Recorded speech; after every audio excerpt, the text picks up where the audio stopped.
Hey everybody, Cleo here from Games Are for Fight with my friend Steve, and we thought we would do a little first impressions of Assassin's Creed Brotherhood, which I splurged on yesterday and bought. To start off with, just so you guys know, I have played through Assassin's Creed 1 and 2 multiple times. I really enjoy them. I have pretty much the same grievances as a lot of people. You know, 1 has a lot of the same kind of thing going on throughout the whole game. 2's a lot better, but still has some failings. And this guy right here is finally playing through them because I lent him my PS3. So he has the entire first game and maybe half of the second one under his belt. But anyway, so like I said, I bought Assassin's Creed Brotherhood yesterday and I played it for about 7 hours straight. And to start with, I think it is big enough for to be a new game instead of just an expansion pack, but at the same time it's really not at all different from Assassin's Creed 2.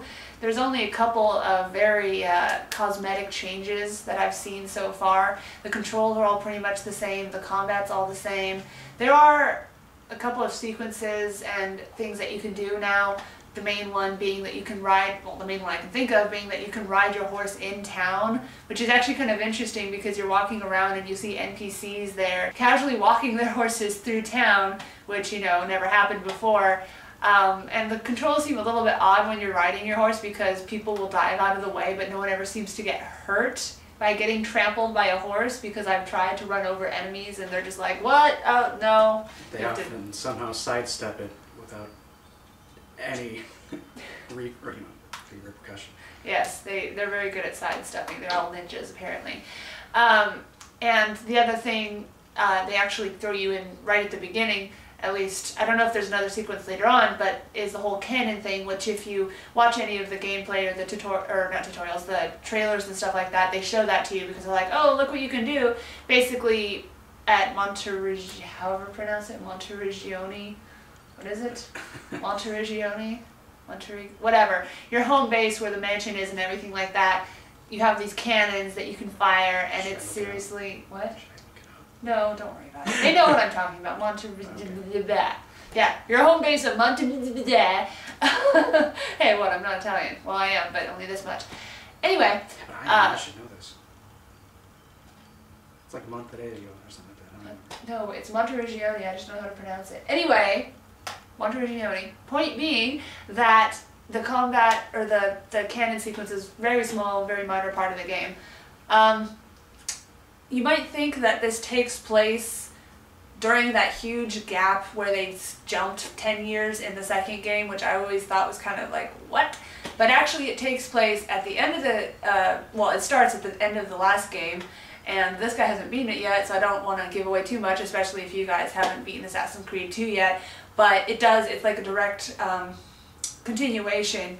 On the other hand, it actually has only the barest to do with what happened in the first, or rather what happened in the second Assassin's Creed, but the first Ezio story. Wow, this is going to get confusing. Anyway, so first impressions of Brotherhood. Like I said, it's not really anything different than Assassin's Creed 2. It's basically a lot more side quests, but it is fun. I mean, like I said, I played it for about 7 hours straight, and I don't know about you guys, but if I'm not enjoying a game, I'm not going to play it for that many hours in a row, even if I'm planning to do a review on it. And I haven't tried the multiplayer yet. I just wanted to beat the single player first.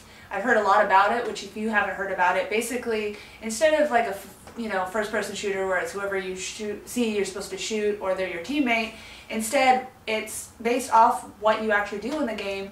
You know, you're an assassin and you'll get a target and you have to go kill that target, but at the same time someone else will get you as their target, and you can either, you know, run away from them, or try to run away from them, or you can try to blend in with the NPCs, and I'm not even sure how that works because, like I said, I haven't tried multiplayer yet.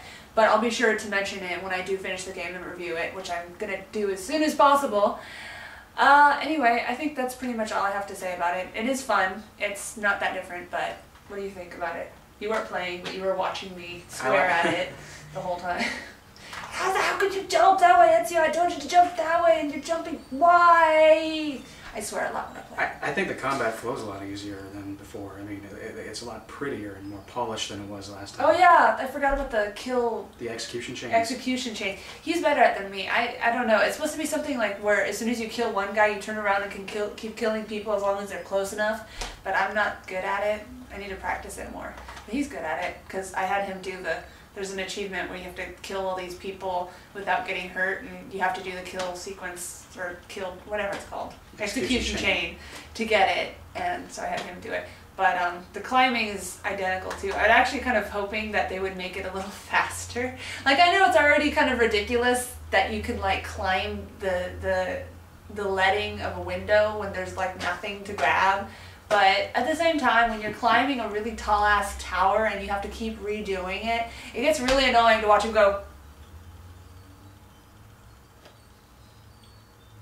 Just for, I mean, even with the tense music in the background, it gets really boring after a while. So I don't know, maybe they could have made it a little faster. But then again, that would have made it ridiculously unrealistic because it's a very realistic game. But we don't want realism in our games. That's boring. That's what real life is for, right? Sorry, what were you saying? Combat's better, and... No, I'm pretty sure that was it. That's it. That's the only difference. Well, what else am I supposed to say? I haven't played it yet. No, but you watched me play. Yeah. Well, really, I can only compare it to Assassin's Creed 1 so far, really. You played halfway through Assassin's Creed 2. I didn't play halfway through. I'm only about a quarter. Oh, okay. He's apparently only a quarter of the way through. Well, from what you've seen so far, do you think it's a rent or a buy? I can't really tell. I mean, I don't know. I don't know the story. I don't know how the story plays out really. From what I've seen, though, it seems to be a whole lot of side missions with not so much story. Yeah. I mean, that's what I really liked about. Oh yeah, there are some flashbacks. Sorry.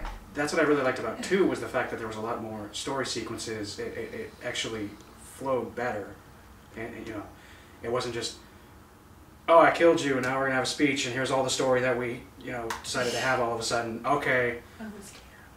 Now we're gonna go talk to that guy. Okay, good. Here's all of the story. Now go around and kill people. So basically, action, exposition, I can't say. And then 10-minute cutscenes. Yeah. 10-minute exposition cutscenes, and then more action. Yeah, that was the first one. The second one, yeah, it's a lot more tied in, and like I really liked the second one.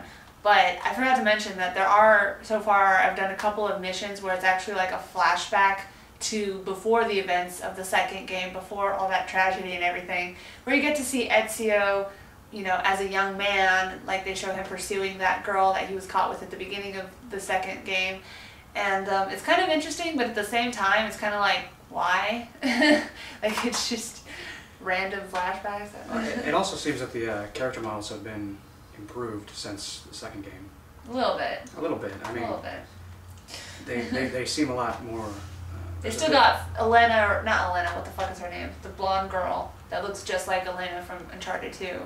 Whatever, the one in the real sequences with Desmond, she still has fish lips. He thinks she's attractive. I think she looks like a fish. I said she suddenly got attractive as compared to what she was in the first one. She still has fish lips.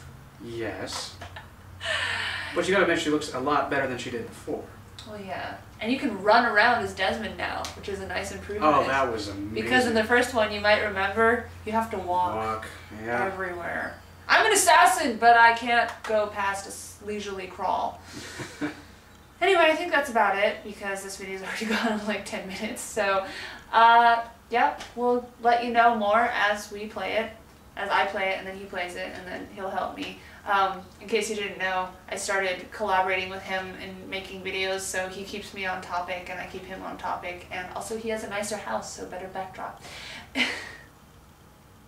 Okay. I think that's it. Okay.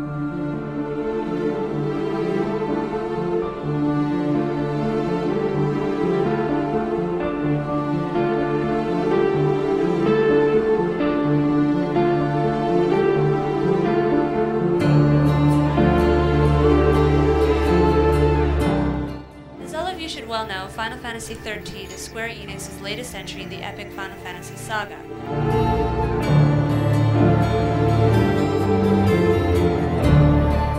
Even before it came out, people have been saying that Darksiders is just like Legend of Zelda.